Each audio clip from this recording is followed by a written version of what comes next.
اللهم صل وسلم وبارك عليك يا حبيبي يا رسول الله. ايه رايكم في الجمال والحلاوه دي؟ حاجه كده ايه، فاخر من الاخر، حاجه كده عسل.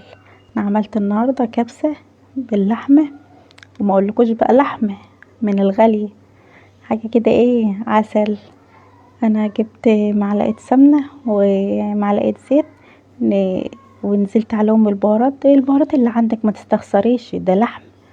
ايه 2 ليمونه وكركم، زنجبيل، قرفة، كمون، فلفل، بس الملح لا. نزلت عليهم ونزلت عليهم دبلتهم كده وشميت ريحة البهارات، نزلت عليها بالبصلاية. البصلاية قلبتها كده مع التوابل، نزلت عليها باللحمة، حاجة كده ايه جميلة. ونزلت بطماطمتين ونص حباية فلفل، ودبلتهم مع بعض شوية كده، وبعدين نزلت عليهم بدي مية سخنة. ضفتها على اللحمه، سبت اللحمه لغايه ما دخلت في السوا كده، وبعدين نزلت عليها بالرز، الكميه بقى اللي انت عايزاها. نزلت عليها بالرز كده، هو نشف يعني ايه، دخل على السوا اهوت، هدول البوتاجاز يتبخر كده، هو الحمد لله اتبخر واستوى. احنا زي ما احنا قاعدين كده، انا هغرف الاكل اهوت، ما شاء الله، اللحمه دايبه، الرز مستوي، مفيش